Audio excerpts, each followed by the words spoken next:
দীর্ঘ ১৬ বছর পর আবার আগের নিয়মে চালু হতে যাচ্ছে প্রাথমিক বৃত্তি পরীক্ষা। এবছর থেকে ডিসেম্বরের বার্ষিক পরীক্ষা শেষে পৃথকভাবে এই বৃত্তি পরীক্ষা নেওয়ার সিদ্ধান্ত নিয়েছে সরকার। পাশাপাশি ট্যালেন্ট পুল ও সাধারণ দুই ধরনের বৃত্তির অর্থ বাড়ানোর পাশাপাশি বৃত্তিপ্রাপ্ত শিক্ষার্থীর সংখ্যাও বাড়ানোর প্রস্তাব করা হয়েছে। প্রাথমিক শিক্ষা অধিদপ্তরের মহাপরিচালক আবু নূর মোহাম্মদ শামসুজ্জামান এসব তথ্য জানিয়েছেন।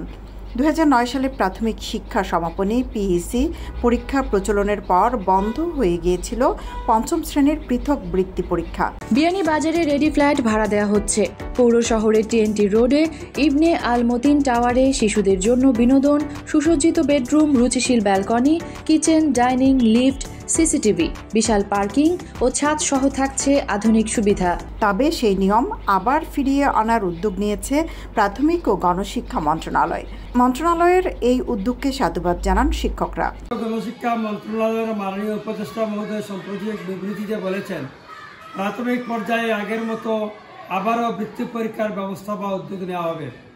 এজন্য মাননীয় উপদেষ্টা মহোদয় ও সংশ্লিষ্ট সকলকে প্রাথমিক শিক্ষা বিভাগ বিয়ানীবাজারের পক্ষ থেকে আন্তরিক মোবারকবাদ এবং শুভেচ্ছা জানাচ্ছি। এতে করে পরবর্তী পাবলিক পরীক্ষায় বাচ্চাদের অংশগ্রহণে সাহস যোগাবে এবং অন্যান্য প্রতিষ্ঠানকে পরীক্ষা দেওয়ার যে মানসিকতা এবং তাদের সুদূর প্রসারী যে চিন্তা ভাবনা সব প্রসারণ হবে, তাদের মধ্যে পরীক্ষাভীতি দূর হবে এবং বাচ্চারা পড়াশোনায় আরও মনোযোগী হবে, তারাও উন্নত সফল দেখার জন্য উদ্বুদ্ধ হবে।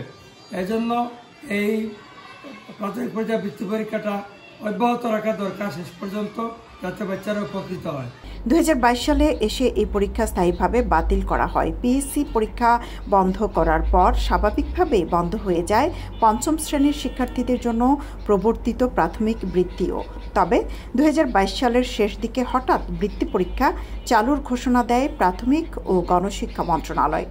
এই সিদ্ধান্তকে ঘিরে তখন শিক্ষাবিদদের পক্ষ থেকে নানা সমালোচনা ও আপত্তি ওঠে। বিশেষজ্ঞরা বৃত্তি পরীক্ষার প্রয়োজনীয়তা নিয়ে প্রশ্ন তুললেও তৎকালীন প্রশাসন তাদের সিদ্ধান্তে অনড় থাকে। ঘোষণার পর ওই বছরই অনুষ্ঠিত হয় প্রাথমিক বৃত্তি পরীক্ষা। তবে ফল প্রকাশে দেখা দেয় বড় ধরনের বিশৃঙ্খলা। ফলাফল প্রকাশের পর নানা ভুল ধরা পড়ে, ফলে ফল স্থগিত করা হয়। পরে সংশোধন করে নতুন করে ফল প্রকাশ করা হয়। ২০২৩ সালেও বৃত্তি পরীক্ষা নেওয়ার পরিকল্পনা নেওয়া হয়েছিল, তবে শেষ পর্যন্ত তা বাস্তবায়ন করা হয়নি। সৈয়দা আখি হক, এবিটিভি।